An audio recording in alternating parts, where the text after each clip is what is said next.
ఇందాక నేను చెప్పినట్టుగా పవన్ కళ్యాణ్ ఫ్యాన్స్ అసోసియేషన్ ఎందుకు పెట్టలేదంటే నాకు ఎప్పుడు హీరోని అనుకోలా, నేను చిరంజీవి గారి అభిమాని మొదటి నుంచి ఇప్పటిదాకా, నాకు వేరే హీరో అభిమాని కాదు, మొట్టమొదటి నుంచి. అందుకే నాకు ఎప్పుడు మీ అందరికీ ఇక్కడున్న సీనియర్ అభిమానులకు కానీ అందరికీ కూడా చిరంజీవి గారు అంటే ఎంత అభిమానం. నేను చిరంజీవి గారి మీద మాట పండించేవాడిని కాదు. మేబీ అందరికీ నాకు చాలా చెడ్డ పేరు ఉంటుంది, వీడు వెళ్ళి కొడతాడు తిడతాడని. దేనికి ఉంటుందంటే చిరంజీవి గారిని ఒక మాట అంటే వెళ్ళి కొట్టేసేవాడు, అందువల్ల వచ్చిన మాట నా పేరు. అదే మీరు నన్ను తిట్టండి, నన్ను ఏదనానండి, నా కోపం రాదు, నాకేం అనిపించదు కూడా. కానీ ఆయన మీద పెట్టుకున్న అభిమానం అలాంటిది ప్రత్యేకించి ఆయన రాజకీయ జీవితానికి దూరంగా వెళ్లి సినిమాల్లో సైరా సినిమాకి ఆయన వెళ్ళిపోయి మనస్ఫూర్తిగా ఆయన అభిమానులు అడిగి మమ్మల్ని ఏం చేయమంటారు అంటే వారి ఇష్టం అని చెప్తే చిరంజీవి గారి అభిమానులు మనస్ఫూర్తిగా, ఎందుకంటే నాకు వేరే వాళ్ళకి చిరంజీవి గారి అభిమానులు, నేను వేరే హీరోని అనుకోట్లా, నేను మీలాంటి అభిమానిని చిరంజీవి గారికి. మీరు కలిసి మనందరం కలిసి మనస్ఫూర్తిగా ఒక సరికొత్త ఒక రాజకీయ సామాజిక మార్పు కోసం పుట్టింది జనసేన పార్టీ.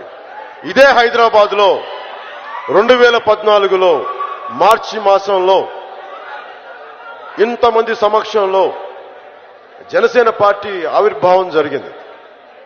ఆవిర్భావానికి కూడా కారణం ముందు నుంచి నేను చెప్పేది ఒకటే, ప్రజల్ని నాయకుల్ని వేరు చేసి మాట్లాడదాం. ప్రజలు వేరు, నాయకులు వేరు.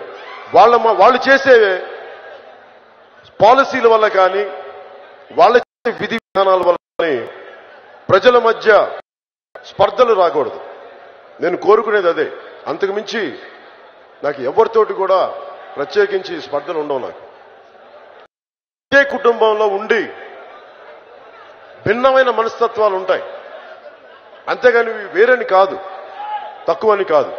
రెండు భిన్నమైన మనస్తత్వాలు, రెండు భిన్నమైన వ్యక్తిత్వాలు, గమ్యం ఒకటే కావచ్చు. కానీ ఆ భిన్నత్వాన్ని అర్థం చేసుకోకపోతే కొంతమందికి వైరుధ్యంగా కనిపిస్తాయి. వైరుధ్యం అంటే ఒకేదానికి రెండు విధి విధానాలు అంతే. శత్రుత్వం అర్థం చేసుకోకపోతే గొడవలు, అక్కడి నుంచి యుద్ధ వాతావరణం. నేను ఎప్పుడు కూడా చిన్నప్పటి నుంచి నేను నేర్చుకున్నది శాంతి మంత్రాన్ని నేర్చుకున్నాను. చాలా అవసరమైతే తప్ప నేను ఎవరితోటి గొడవ పెట్టుకోవడానికి సిద్ధపడను. నన్ను వ్యక్తిగతంగా ఎంతమంది తిట్టినా ఎన్ని అన్నా కానీ నేను పడే మనిషిని.